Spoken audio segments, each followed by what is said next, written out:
Monday, February 26, 2018, and the Carroll City Council meeting is now in session. Will everyone please rise for the Pledge of Allegiance?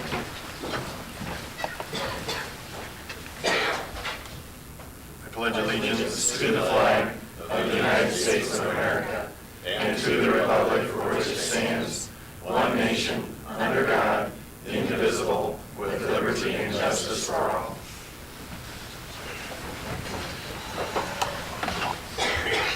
Please note everyone in attendance.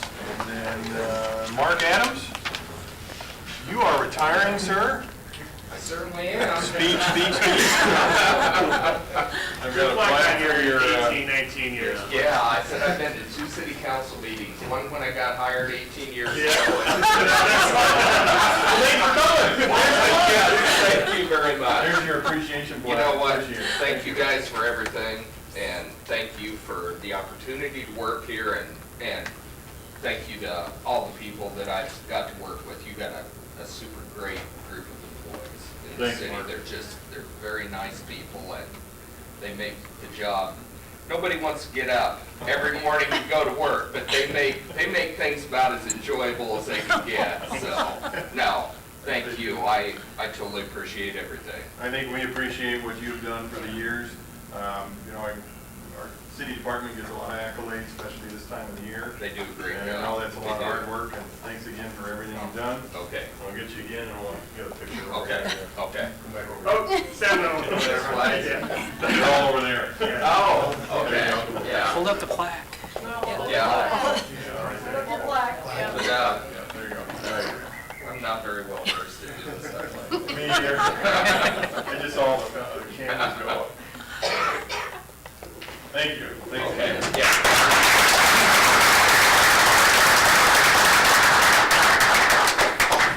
Hey, Mayor, real quick with that.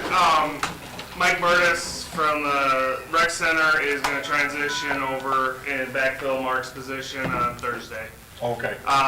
Mike will still be working mornings for the parks and afternoons, doing the soccer program, making sure, I told him you need to stay on through soccer, make sure that doesn't miss and keeps moving forward.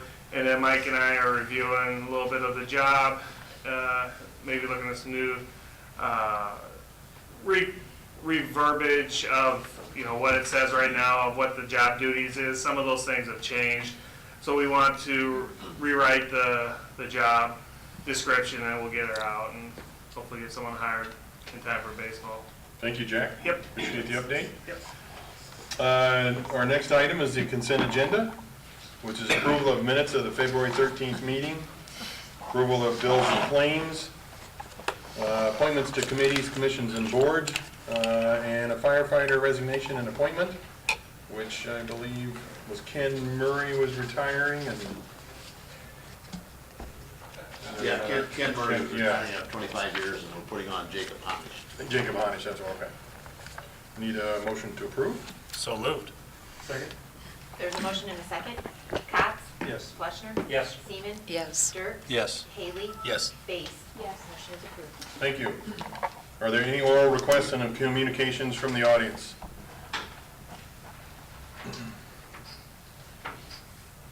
Please give us your name and then go ahead.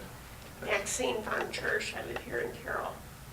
And I'm begging the council to see to it that all the sidewalks in town are scooped according to the ordinance that's down about scooping. If my memory serves me right, it's maybe 24 hours after the last snowflake falls. Okay. Is that correct? Well, in driving around town over the weekend, there is still a lot of streets that have not been scooped. In fact, the one just catty corner across here from the police station, where I was avoiding the deep snow after 5 or 7 inches. And I went out onto the street. And then when the sidewalk was scooped, I was proceeding back to get out to the sidewalk again. This is what happened. I'll have you know, because of a fall, getting back onto the street from the railroad tracks, I have got a large pin in my little finger and a screw that will be there permanently. because of an unscooped sidewalk. I pledge and ask you to please have somebody take care of that. Whether the snow is blowing and you can't see it, get out of your car and go look who's ever in charge. Thank you. Thank you. Our next item is ordinances, and seeing none, we will move to resolutions, and the first item is the Carroll Park Improvements Project. And Laura. Mayor, could I have you open the Oh, public and hearing? we will, it is 5:21, we'll open a public hearing. Thank you. Now is the time to hold the public hearing for what we're calling the Carroll Park Improvement Projects that we have proposed in our fiscal 19 budget, which includes pickleball courts, lighting updates, replacing the lighting of the youth sports complex, and continue with the trails project. This is an amount not to exceed $905,000 of general obligation capital loan notes, or basically debt, to do these projects. This is the time for the public hearing. If council chooses to proceed with this, we will combine this with the library bond referendum that was passed back in August, and do one issuance later after their fiscal year, after July 1st. The fiscal 19 budget also includes an estimate of principal and interest to be paid on this debt issuance, that it has been incorporated into our fiscal 2019 tax levy, that the council will take action on our budget at the next council meeting on March 12th. But in order to proceed forward with this, first we need to hold our public hearing and hear any comments from the public. No written comments were received in the office prior to tonight's meeting, and our notice of the public hearing was published as required on Monday, February 19th. So in order to proceed forward, council needs to act upon this resolution that's before them.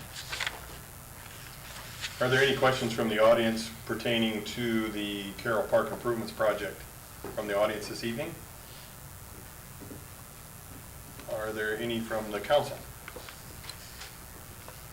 Seeing none, it is 5:22, and we'll close the public hearing.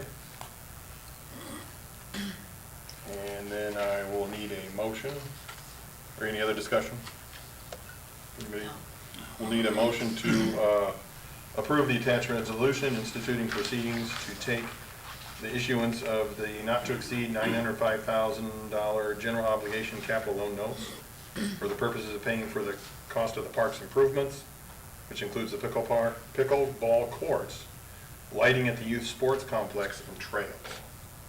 So moved. Second? There's a motion and a second. Haley? Yes. Seaman? Yes. Dirks? Yes. Fleshner? Yes. Cots? Yes. Bates? Yes. Motion is approved. Thank you. The second resolution this evening is the Library City Hall remodel project and Carroll Parks improvements. And Laura.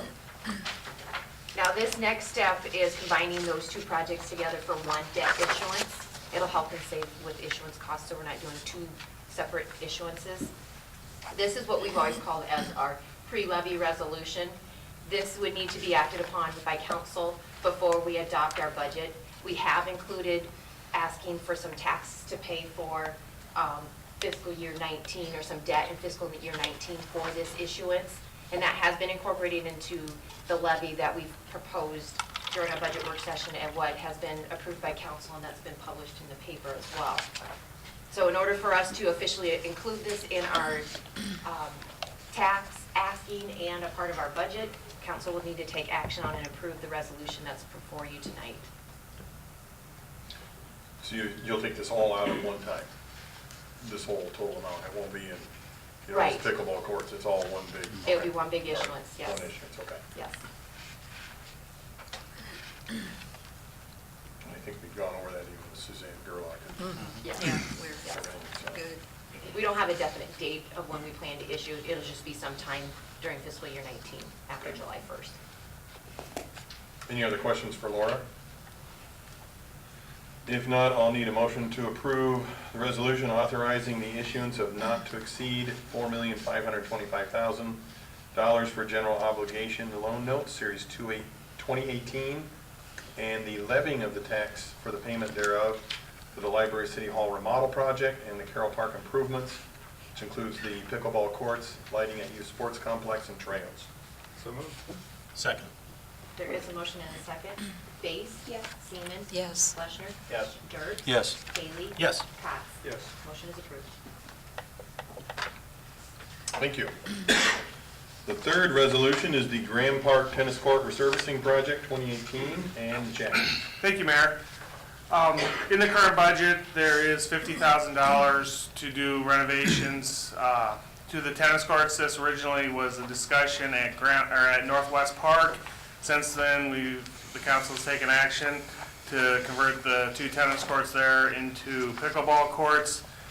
And looking at Graham Park, I've mentioned to you some of the deficiencies we've seen since the construction of the tennis courts there.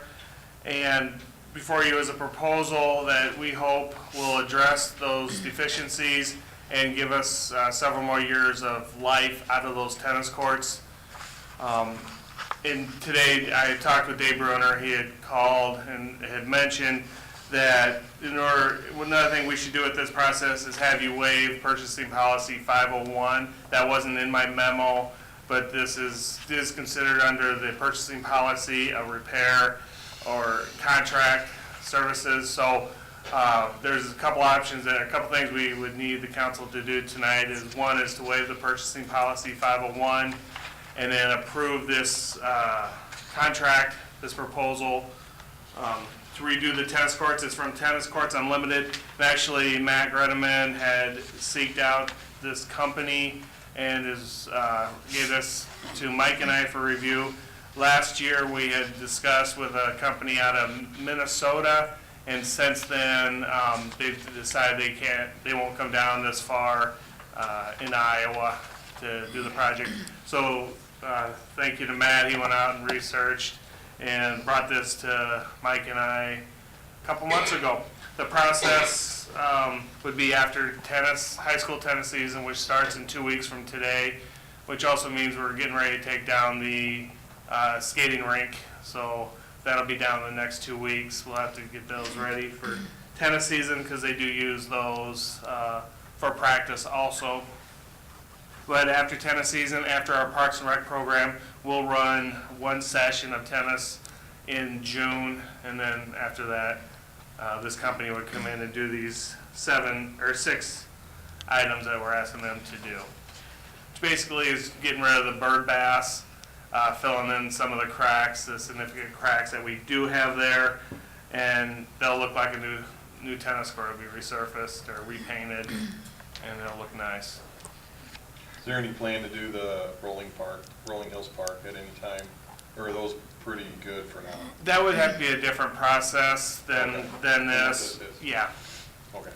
And that's something I think we consider in the next 2 to 4 years, Okay. redoing them as money's available. Jack, they have a 1-year warranty on workmanship and material. Yeah. In their letter, you mentioned we should get a few good years out of this. Yes. I know if Matt researched it, they've got to be good. So, right, Matt? We hope. But is this something short-term, and then we're going to look if things don't hold up, are we going to, down the road in, I don't know, X number of Yeah. years, look at something, Yes. I know we've talked about subsurface, other things that might be causing these problems? Yes. Okay. Yeah. I'm not an engineer. Randy hasn't involved enough of the project to give us a good detail of maybe why some of these things are failing. Sure. But I know that originally there was going to be 48 inches of aggregate Right. put in, and we reduced that number. So I think we took Yeah. some risk when we Right, did right. that, and this could be some of what Yeah. we're seeing. I think, yeah, okay. In asphalt tennis courts, if you get 10 to 15 years use out of them, I think that's considered good in the tennis industry. These opened up September, the fall of 12, so we're right at 5-6 years, so it'll be another 5-6 years out of them. Then we're probably at the point where we're looking at a Just complete total resurface. resurface, Yeah. okay, thanks. Any other questions for Jack? If not, I'll need a motion to approve the agreement with Tennis Courts Unlimited and waive the 501 purchasing policy for the Graham Park Tennis Court Resurfacing Project 2018 for a total project cost of $29,900. So moved. Second. There's a motion and a second. Base? Yes. Fleshner? Yes. Haley? Yes. Seaman? Yes. Cots? Yes. Dirks? Yes. Motion is approved. Thank you. Thank you. Our fourth and final resolution this evening is in support of a workhouse housing tax credit. And Mike. Thank you, Mayor and Council. 704 Development Corporation, represented by Matt Gredeman, President, is requesting the City Council consider and approve an application for workforce housing tax credit benefits for a project proposed here in the city that was submitted to the Iowa Economic Development Authority on February 21st. Additionally, as a requirement to the application, the city is required to provide a local match for the project at a minimum of $1,000 per dwelling unit. In this case, developers request the city set up a tax increment financing district and rebate up to $72,000 to the developer related to the cost of installing public infrastructure that will serve this development. The total estimated cost to install the public roads and utilities for this development is $200,000, and the total cost for the project is approximately $2.3 million. The project involves the construction of 6 duplex buildings for a total of 12 housing units, and the developer has indicated that the intention is to sell the units with a sale price of around $200,000 per unit.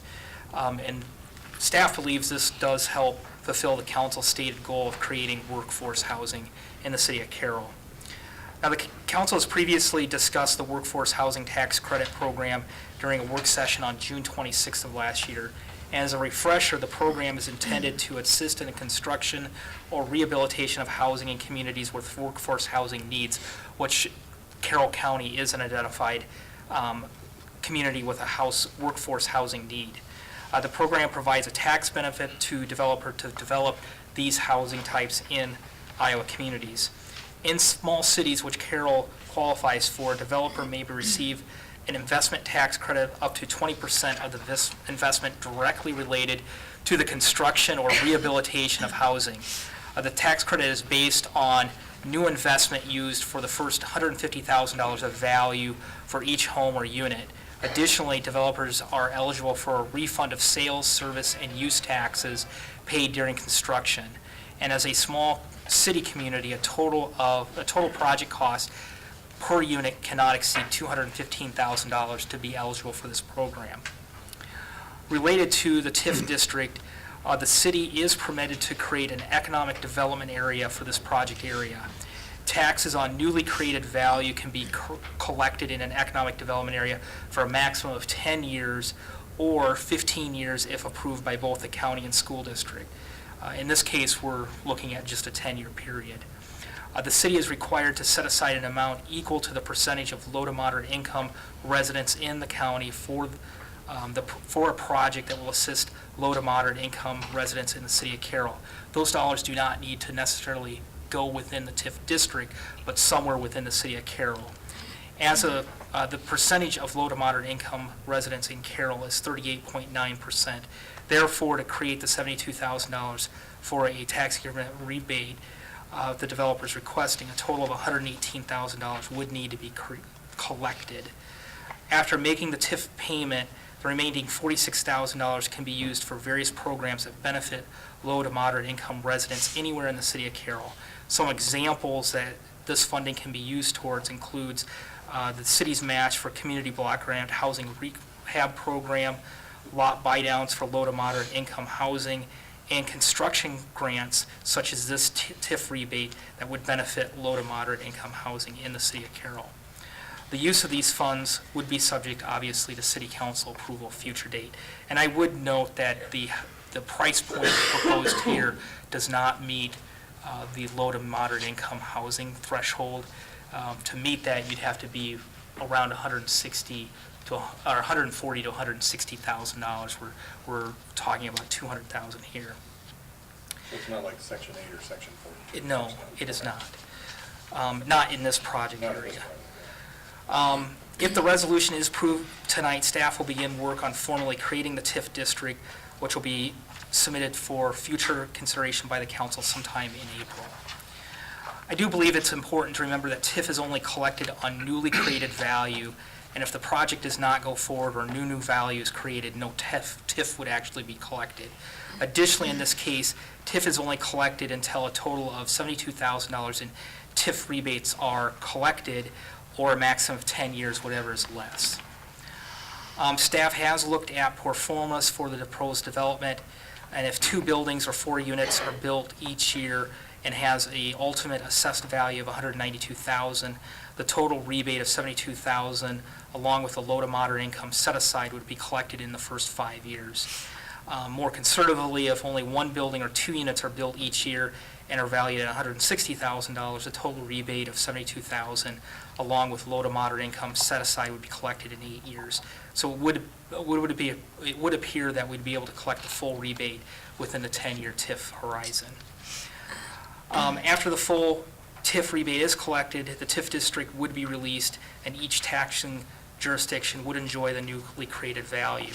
If the project does not go forward, no one would benefit from the new value, or in particular in this case, affordable workforce housing that this project seeks to create would not be created. So the recommendation tonight is the council approve the attached resolution in support of the workforce housing tax credit benefit application that was submitted to the Iowa Economic Development Authority by 704 Development Corporation for the housing project called Rolling Hills South Condominiums. With that, I'd be happy to answer any questions the council would have. I think it would be remiss if I didn't at least say a little something, as this is not just my ward, this is my neighborhood. I could probably throw a rock and hit where this will be, and it looks like a very nice development, a very nice job to bring some lower cost housing to the area. And in working with housing, I could definitely see where this could allow for some more filtration and possibly bring about freeing up some homes that are lesser value for a workforce that need that $140,000 to $160,000 range that has been mentioned here tonight, for instance. This is a very nice thing to see come together, and I hope we have many more projects like this that work with the community and developers in the area. I just want to add, Clay and I were both on the housing committee that took place almost 3 years ago. And I know when I read through the application, I could tell they had gone through our housing study, and they hit on things that we consistently heard in our meetings. This is the price point that is missing in our community. This is the footprint that will meet several needs.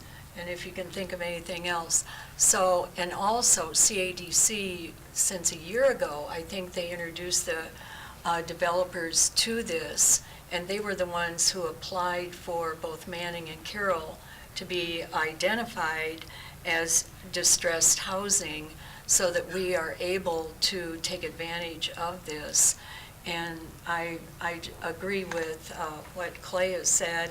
I think it's meeting a lot of the criteria that came out of that study. So it's a good, it will be an asset to Carroll. A couple things is not only are they helping to fulfill the needs, they're using local contractors. Exactly. You know, Oh, yeah. we're not having an outside company come in to build this. That's important. My one question I have here is, workforce housing, we got 12 units here. How much does that help, or how many units would we need to not be on the state list? Probably double this every year for 10 years. I don't think we want to be off the list in the foreseeable future, to be honest. But we're 120 units off?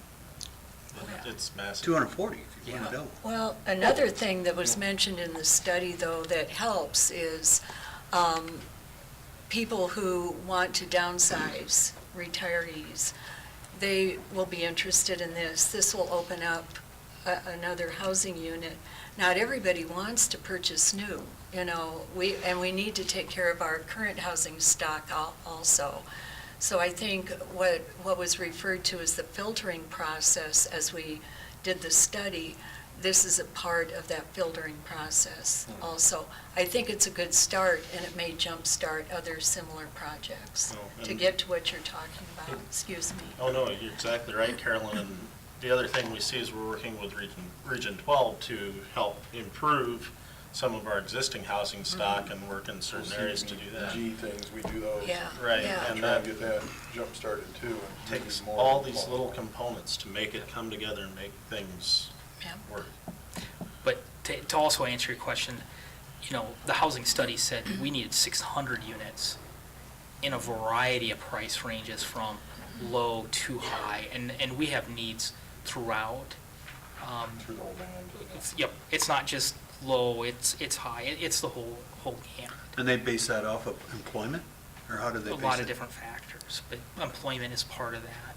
But that was also over 10 years, and they were looking at the entire county. Right. Wow.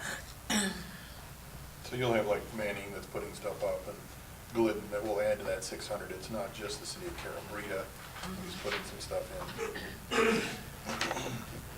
Hey Matt, what's the anticipated square footage of each unit, and then how many stalls per garage?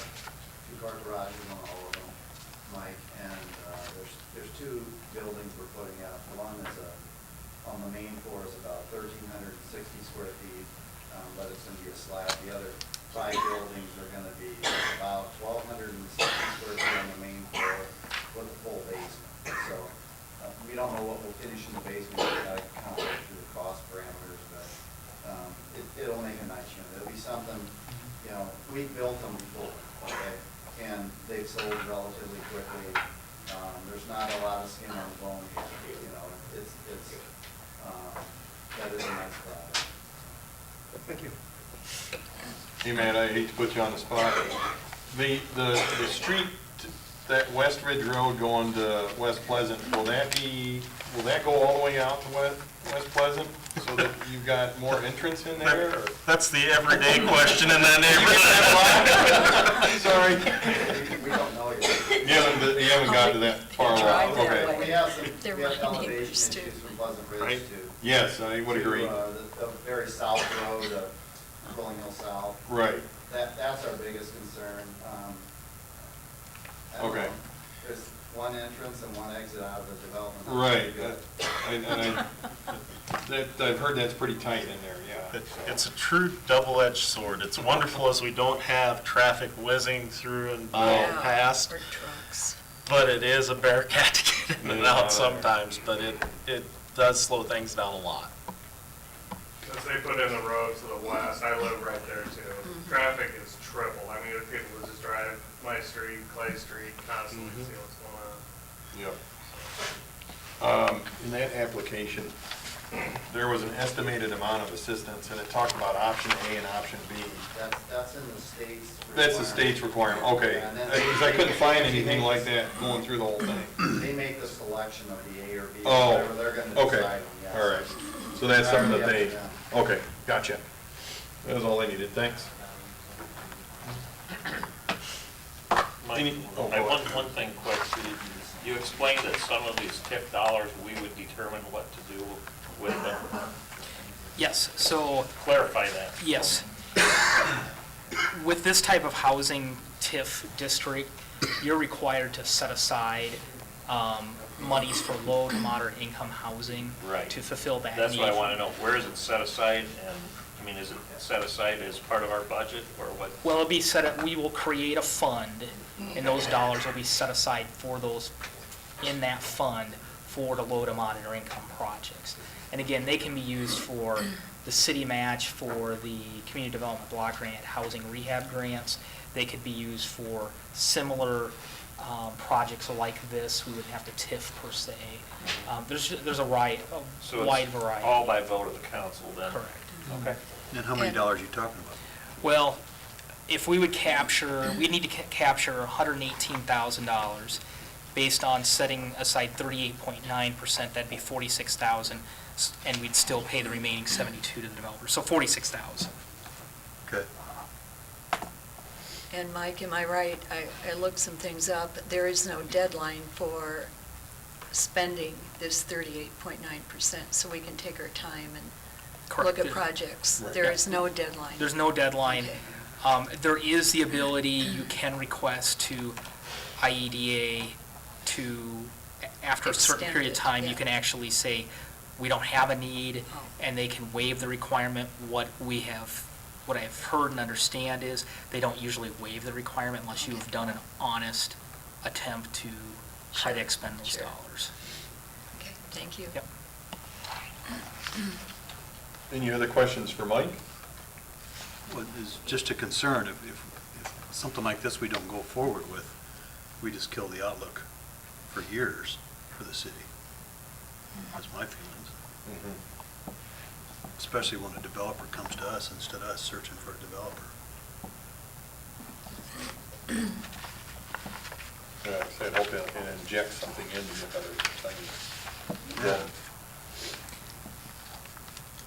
Yeah. Any other questions for Mike?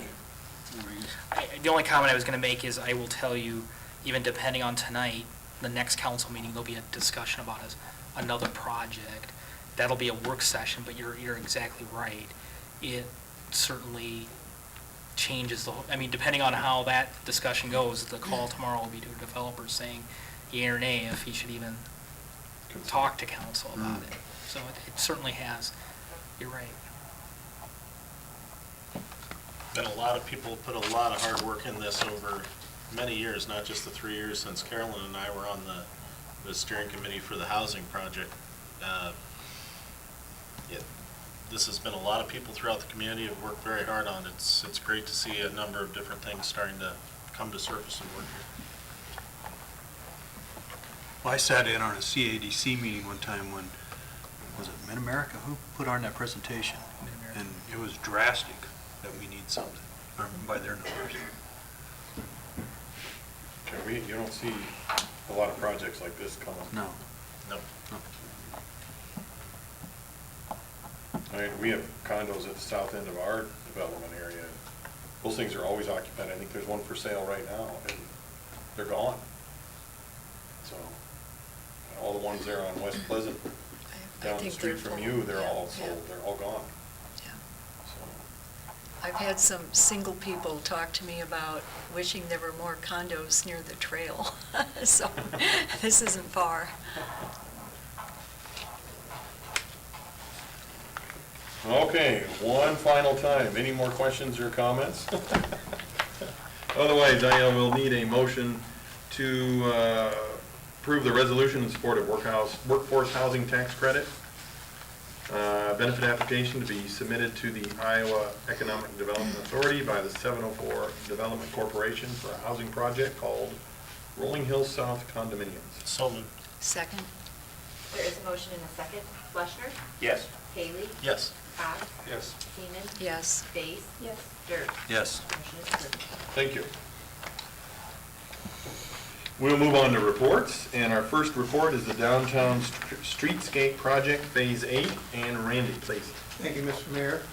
During the construction of the Streetscape Phase 8, there were conditions encountered that dictated changes to the plans. And the changes are detailed in a change order for your review, but in summary, they included kind of a major storm sewer structure adjustment, and the addition of some paver edging, of course, the addition of the streetscape on Clark, the west side of Clark Street, from the 4th Street parking lot to 5th Street.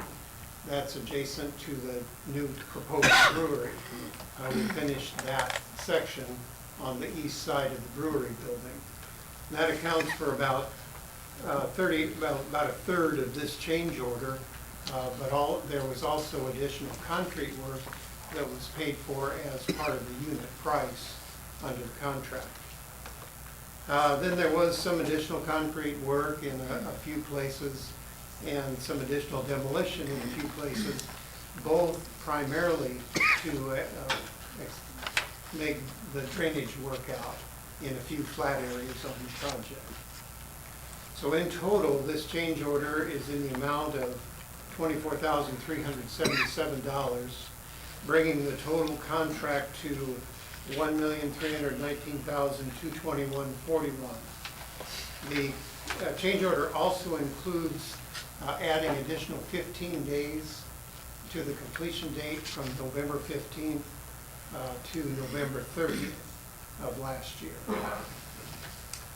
So and actually, for your information, the change order that's included in your packet has a couple of dates that are in error. They will be corrected to an issuance date of the 22nd of February and an effective date of today if this is approved. And then the signature dates will be changed to conform to those. But unless there are any questions, I would recommend approval of the change order. Where's the money coming out of? This comes out of the tax increment fund. Yeah, out of the TIF district, it's down there. Because we had TIF that when we did the biokinemetrics too. Is there any more concrete work that needs to be done, or are they pretty much all finished with that and then have to reseed, correct? Right, and the project is pretty much done. There is no more concrete work to do. Okay. Any other questions for Randy? If not, I'll need a motion to approve change order number 1 to the downtown streetscape Phase 8 project in the amount of $24,377. So moved. Second. There's a motion and a second. Base? Yes. Dirks? Yes. Fleischner? Yes. Haley? Yes. Cox? Yes. Seaman? Yes. Motion is approved. Thank you. The second report is the wastewater disinfection treatment facility plan. And Randy, please. Thank you, Mr. Mayor. The current NPDES wastewater permit includes quite a lengthy compliance schedule for the plant to comply with altered effluent requirements. I've included that full schedule in your memorandum and highlighted those that are of interest tonight, and that is primarily the disinfection portion. Of course, we have completed self-assessment matrix. This is the completion of the facility plan, and we have compliance required by April 1st of 2020. The plan had been completed by Veenstra and Kim. It was prepared to address the impact of changes to what's called the geometric mean of the E. coli concentration now being less than 126 colonies per 100 milliliters, which simply means we'll be required to disinfect the discharge from our wastewater treatment plant. That's the bottom line, to reduce the bacteria count. Are they catching that as it comes out, or are they catching this downstream? Catching that 126? Yeah, what they're testing. It would be as it is discharged from the plant. Right from the plant, okay. That's actually a water quality requirement, but it's as it's discharged from the plant. Okay. The plan did look into alternatives for upgrading the plant to meet those disinfection requirements. There are basically 2 alternatives. One is chlorination, and the other is ultraviolet disinfection. And ultraviolet disinfection was selected to proceed with, or recommended to proceed with. The estimated cost of a UV disinfection system is about $715,000 pursuant to the report or to the plan. Of course, your proposed budget for next year does include funding for the construction of this UV project. And our next step will be to move forward with design of the project so that it can go to letting, construction, and meet that compliance schedule. So unless there are any questions, I'd recommend acceptance of this disinfection facility plan. Hey, Randy, how much, so as our population increases, how far along will this UV light thing, this disinfection how long will that hold up to, if we had another 5,000, we're at 15, 20, 25,000 people, how much will this do? Is it population-wise, or does that not affect how much? It does in the flow of the wastewater treatment. Okay. Where population impacts that flow. Now, this proposal was based on, of course, the population increase, but only up to is approximately 10,800 people over the next 20 years.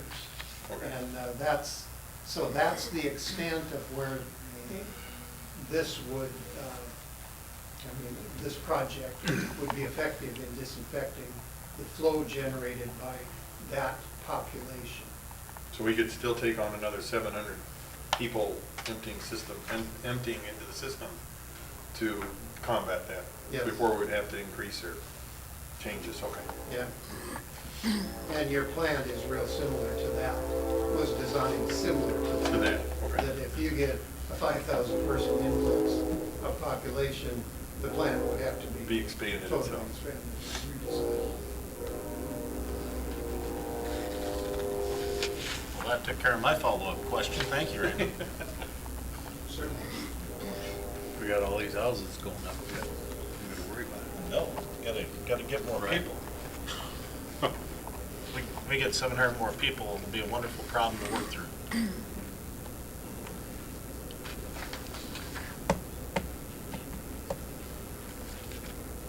What's our current, was that in there, is it 230, what's our current for the E. coli?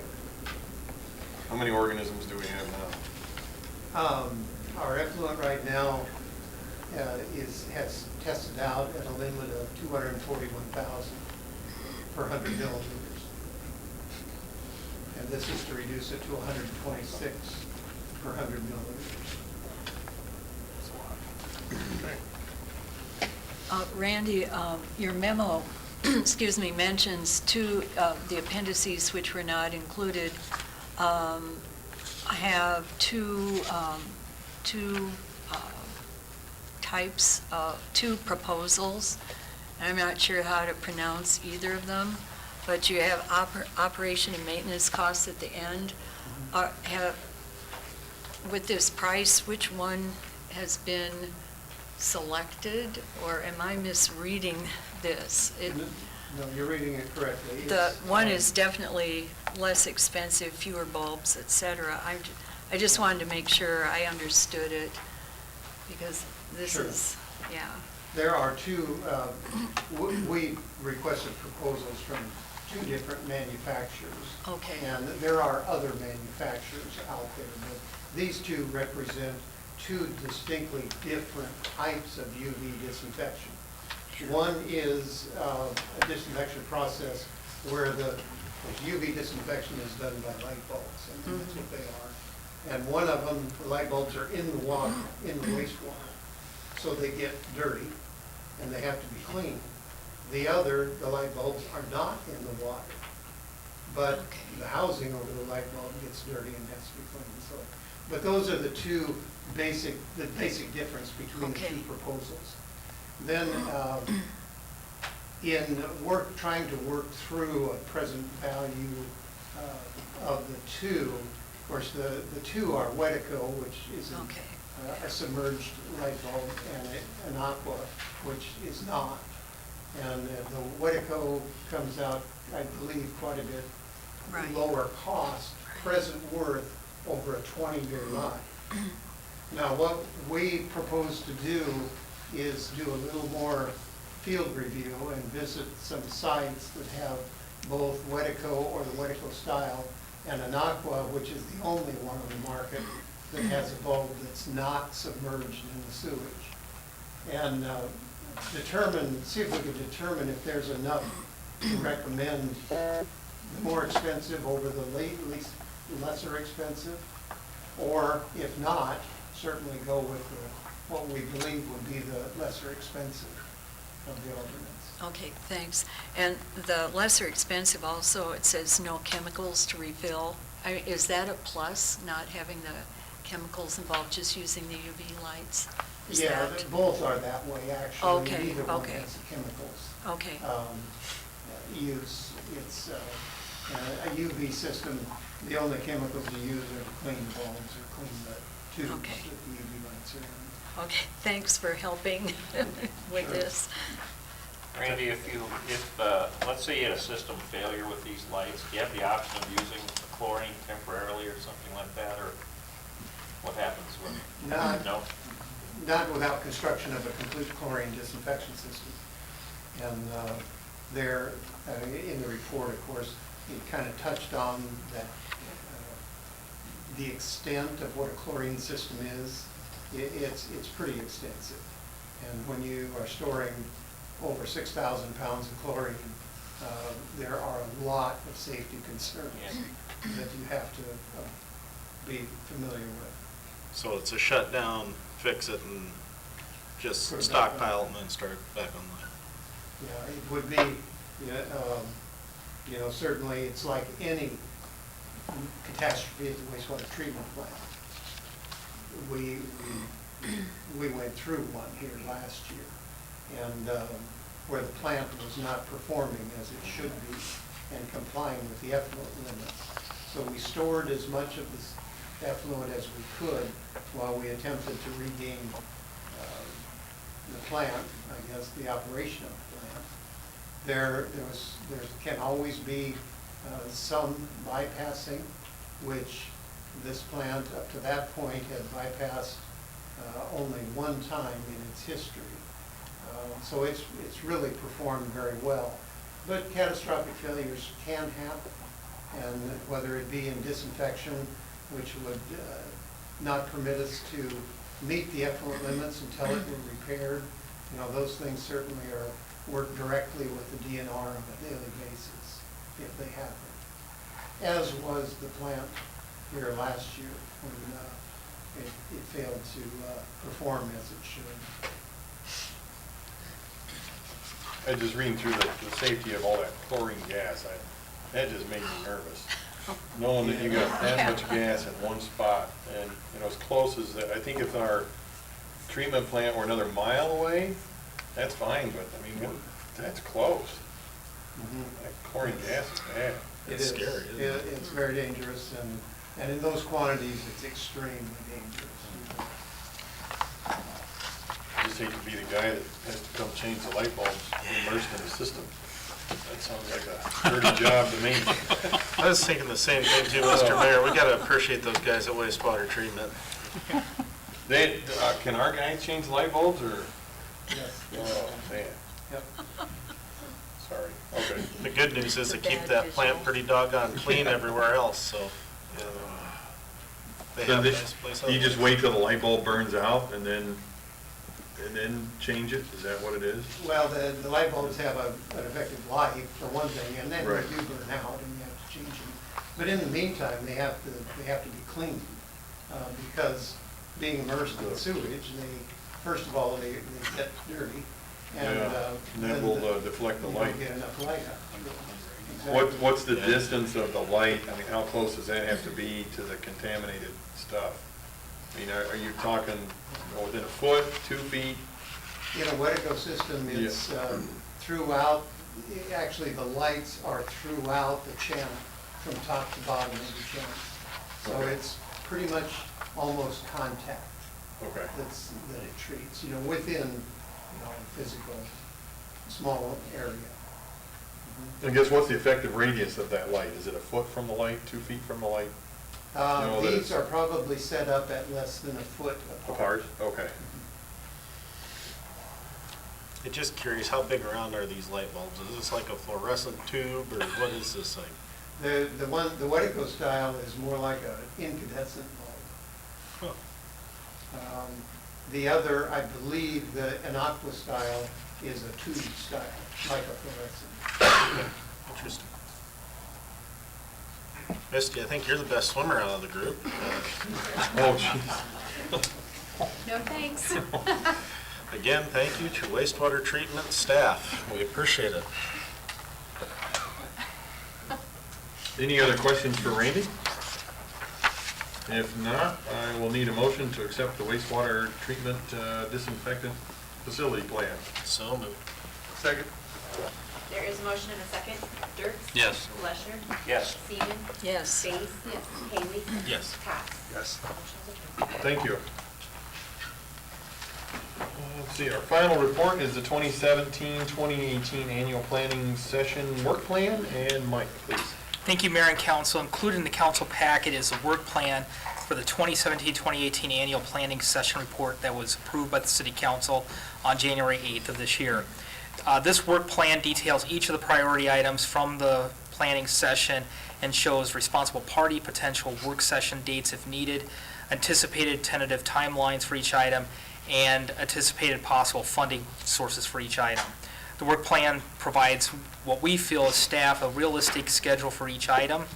Obviously, future approvals on each item in the work plan are still subject to City Council approval, and we may need additional financial resources, including bonding, for several of the projects for them to ultimately move forward.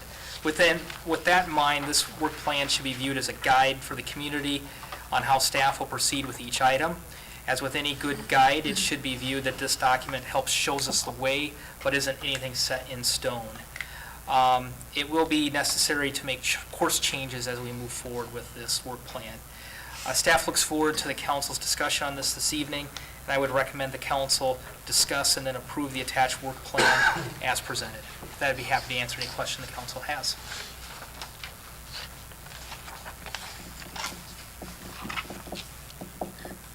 Well, thank you for putting this together. We hit one of them tonight. Yes. Mike, I have just one question. Has there been any discussion to consider a fund for the rec center project, since it's out about 3 years, similar to what was started for the maintenance building? We will need a vote, but to maybe reduce the size of the debt that we're voting on. And I don't know where the funds would come from, but I was just curious if there was any thought to that, or if anyone has any interest in considering that. It certainly hasn't been anything, being a little bit further out and kind of the focus on the street maintenance right now. Right. We haven't really looked at it, but it's certainly a good idea to look at. When we finish that, possibly Yeah, I would say, consider. 'cause that referendum's gonna be a big, It will it's a big be a amount. large issuance. Right. And maybe to offset set it to a degree, yeah. what we're voting on, yeah. Just for down the road. I don't know if there's any Food for grants or thought. anything we can apply for that. Well, certainly there'll be a lot of Lot of grants. grants. Oh, Jack can do that. Yeah, Jack will do it. Okay. I think he had that midnight to 1 o'clock slot open, Mr. Mayor. He's gonna work hard at it. The work over the developing of Graham Park is set at over the next 20-plus years.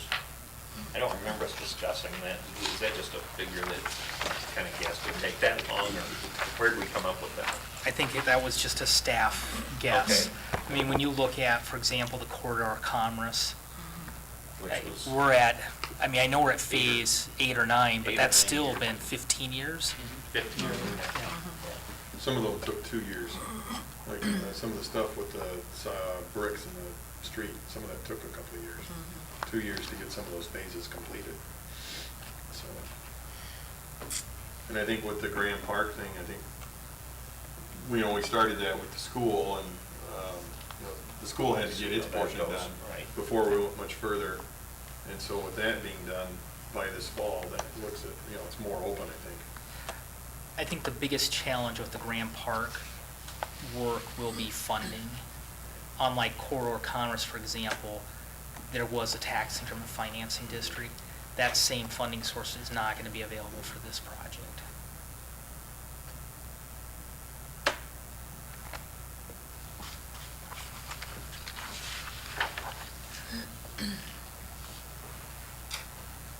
Any other questions or comments with regards to the work plan? I guess I comment that I appreciated Carolyn's idea of looking into offsetting a few costs beforehand instead of later. So- Yeah, 'cause, you know, we know it's coming, Yeah. is the thing. And you have that plan, so we can start in a good month. Just double taxes, you got it. You explain now. Yeah. Easy. I don't think your staff would recommend that. I bet not. You know, I just really believe that having a working document like this that we can continue to review throughout meetings is invaluable, just even to have this back in front of us again. Thank you. Any other questions for Mike? If not, I'll need a motion to approve the work plan report as presented. So moved. Second. There's a motion and a second. Fleischner? Yes. Dirks? Yes. Days? Yes. Seaman? Yes. Haley? Yes. Cox? Yes. Motion is approved. Thank you. I trust everyone's read the committee reports, the monthly activity reports. I'd like to thank the chamber for another, I think they had a fairly decent turnout for the Hoop It Up tournament this weekend. I haven't seen all the final stuff, but it sounded like the games were pretty good and exciting, and reports were coming in. Are there any comments from the council? On our budget book that Laura puts together, I think next year, my opinion is save a lot of paper and time, have Mike's report and the summaries, because we can get it all online now, and all the other pages that, you know, define it real definite. I'm not sure if we need that printed out. You know, we can just get it online, because the summary is what we look at. It was a good summary, it was a good, you know, we didn't really go any farther than that, so, something to think of for the future. I'd concur with that, and it would seem that would help staff also in revisions throughout the meat of it, if we can view the. How many books you have, Laura? We do 17 or 18. Should save you a lot of time. So the balance would be online, is what you're saying? The So whole we'd thing's still online have now. the line I mean, we items never and looked the at it. trends, okay? We'd never looked at it during our, you know. We always used to. Yeah, I You know. quit when you can. I'm joking. It was easy for No. us. The only thing I do sit, you know, I got like tired of what- switching the book back and forth, but I could follow along what was in Yeah. there, so you could see if there were any huge discrepancies. But if, you know, if it's online, again, it's something that you could still go through and look at. It's no Or waste print of out the ones that the paper. people wanted. Yeah. That's what I was We gonna can say. print what we Yeah. want. Right. yeah. One thing I would say is, I don't know if you noticed, I was using the online version. We developed a lot of links within it. And so Oh. very quickly, I was a lot of times waiting for you guys to catch up with me, because it is very user-friendly. And Okay. it just, you just click a button, boom, you're where you want to be in the book. So I found it to be very helpful. Yeah. Good, good. So, And maybe that was one of the things that we missed was. There's I obviously wanted there's a that, program of some sort you use to develop all that, but, We put it into Adobe. oh, okay. All on your own. Good for you. Well, It's amazing. Mike and Kelly worked on it. Yeah. I generate the reports and stuff out of Right. Encode and Excel and whatnot to get that book put together, and they put it together with the links. and really it was Okay. Kelly that did it all. So. So that would be nice to, Do we, I guess where are we, and maybe that's another discussion for another time, but in the electronics thing that we were talking about, so we all get connected that way. Is That's that a something- fiscal year 19 That's next. item. Okay, Yep, got we'll it. be working on it. I just wanted to point out in our activity report, we have that nice little comparison of police incidences, and crime is down from last year. 106 to 84 total reported. Once in a while, we gotta celebrate our accomplishments. Chief Burke, you and your department, keep plowing and do what you can to keep us safe. I was also going to bring up, I don't think we mentioned it in the last meeting that we had, but the blocks were installed down at the rec center for the swimmers, and they look excellent, and those kids were so excited. So it was a big surprise for them to walk in and be able to use those and have them at one of our first home meets here a couple weeks ago. So they look really good. If you haven't seen them, stop down and take a look. They did a great job raising the money to put those things in, so. You watch the pride in them. I was there later in the evening one evening, and they put their covers back on them Oh, yes. beautifully each night and Yep. take care of them. And yeah, it's So are those things off limits for regular use then? Yeah. Okay. Not everyone's excited about that either. I've had people say they like to grab the hole when they start their swim and they can't do that anymore. So, Okay. good. After all, it was gone through to put them in there. Yep. Any other comments from the council? I think I need to take some time for Mike. Also, any I just had one comment tonight, and this was backfill. I did send some yeah. stuff out to council, but also for the public's information. You know, back in 2013, the Iowa legislature passed legislation that decreased the taxable value of commercial industrial properties from 100% to 90%. And to really keep property taxes stable and to avoid shifting property taxes from commercial and industrial property owners to residential, the legislature, with support from Governor Branstad at that time, created the commercial industrial backfill that replaced this lost revenue and prevented that property tax shift. This has been a backfill that was supported up to when Branstad left office in May of 2017 and continues to be supported by current Governor Reynolds. Last Thursday afternoon, Senate File 2081 was introduced in the Iowa Senate. And this bill does end the backfill reimbursement for funding for cities and counties and school districts over a 2-year period, with FY 2019 capped at 2/3 of the amount appropriated in fiscal year 2017, and for fiscal 2020 to be capped at 1/3 of the amount appropriated for fiscal year 2017. And just like families who budget, cities and counties and schools budget also, and the timing of this bill is really terrible for cities and counties. We are in the midst of our annual planning process, and since cities and counties must have their fiscal year 2019 budget certified by March 15th, many cities, like the city of Carroll, is beyond the point to be able to change our budgets for this change that's proposed in the Senate. So I really do encourage everyone to reach out to our local legislators, let them know the impact that Senate File 2081 will have on the city of Carroll and really our finances, and really ask them to keep the promise they made back in 2013. So that's the comment I have on that. What kind of dollar figure? Well, for the city of Carroll, we receive about $200,000 a year. I know for Representative Best, it brings in just over $1.3 million to his district. So this affects every city, every county, every school district in Iowa, and so it's a huge issue. I think I looked at the school district was 300,000. I know the county's close to the same as 200 Yeah. as us, so it has real impacts. And Yeah. you know, we provide the basic service. We're the ones out there providing public safety, fire. You know, when we get 6 inches of snow, we're the ones that are plowing. I mean, these are basic services we're providing, and we have to continue to provide. And without those dollars, we're going to, unfortunately, I mean, I hate to say it this way, it's going to be hard decisions. The hard decision is, do we cut services or do we increase property taxes? And those are real property tax dollars we're talking about.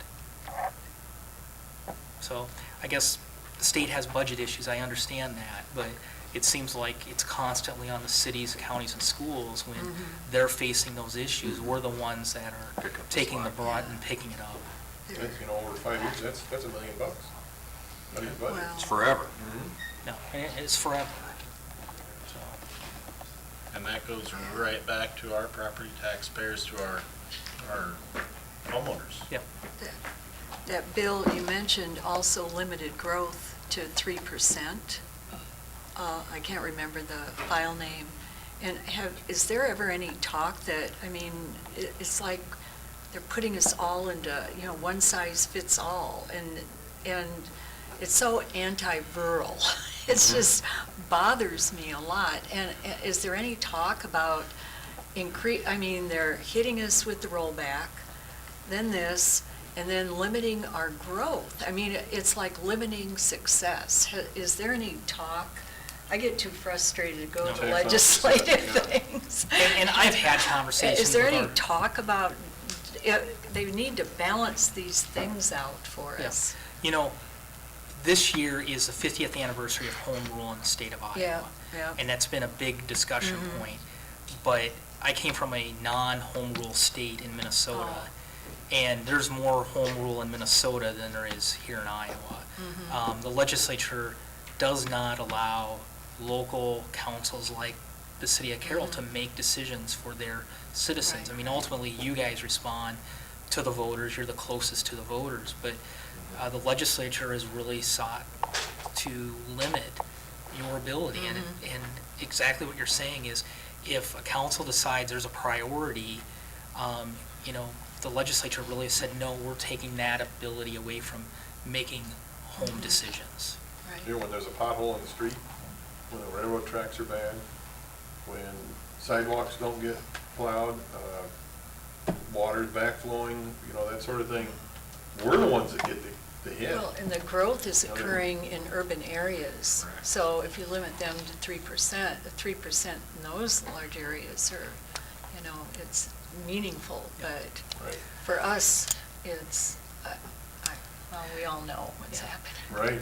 The city clerk in Breda on Saturday made a comment, and the comment was, when's the last time the legislature's ever sent a fire truck out to these small towns like Breda? And they don't. Yeah.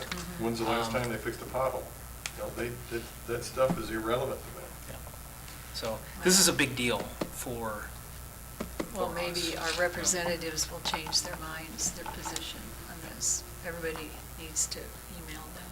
And for sure, understand, this isn't just city of Carroll residents. This is all of us together in the state, yeah. Anything else? Otherwise, I'll need a motion to adjourn. So moved. Second. Seaman? Yes. Fleischner? Yes. Pat? Yes. Haley? Yes. Faith? Yes. Jerk? Yes. We are adjourned.